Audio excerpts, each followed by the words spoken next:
മാങ്ങയുടെ സീസൺ ആയതുകൊണ്ട് ഇപ്പം എല്ലാവരുടെ വീട്ടിലും മാങ്ങ കാണൂലേ.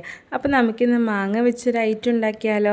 അതിനായി ഞാനിവിടെ കുറച്ച് ചൊവ്വരി വെള്ളത്തിൽ കുതിർത്താൻ വേണ്ടി വെച്ചിട്ടുണ്ടായിരുന്നു. ചൂടുവെള്ളം ഒഴിച്ചിട്ടായിരുന്നു ഒരു അരമണിക്കൂർ കുതിർത്തി എടുത്തിട്ടുണ്ട്. അതൊരു പാനിലോട്ട് മാറ്റി നല്ലപോലെ തിളപ്പിച്ചെടുക്കാം കേട്ടോ. വെന്ത ശേഷം ഇതൊരു സ്ട്രെയിനറിലിട്ട് നമുക്ക് വെള്ളം മാറ്റിയെടുക്കാം കേട്ടോ. തണുത്ത വെള്ളം മേലക്കൂടെ ഒഴിക്കുകയാണെങ്കിൽ അതിൻ്റെ ഒരു പശപ്പശപ്പ് മാറിക്കിട്ടും കേട്ടോ.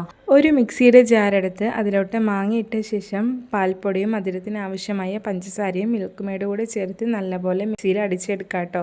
അതിലോട്ട് നല്ല തണുത്ത വെള്ളം കൂടെ ചേർത്ത് അടിച്ചെടുക്കണം. ഇനി അത് മാറ്റിയ ശേഷം അതിലോട്ട് നമ്മൾ നേരത്തെ വേവിച്ച് വെച്ച് ചവ്വരിയും കൂടി മിക്സ് ചെയ്ത് പിന്നെ കുറച്ച് കസ്കസും കൂടി ഇട്ട് കട്ട് മാംഗോസും കൂടി ഇട്ട് ഡ്രൈ ഫ്രൂട്ട്സ് ഉണ്ടെങ്കിൽ അങ്ങനെ കട്ട് ഫ്രൂട്ട്സ് ഉണ്ടെങ്കിൽ അതും ആഡ് ചെയ്യാം കേട്ടോ.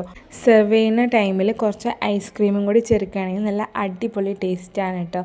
അപ്പോൾ നിങ്ങൾ ആരും ഇത് ട്രൈ ചെയ്യാൻ വേണ്ടി മറക്കണ്ട. മാംഗോ സാക്കോ ഇവിടെ റെഡി ആയിട്ടുണ്ട്.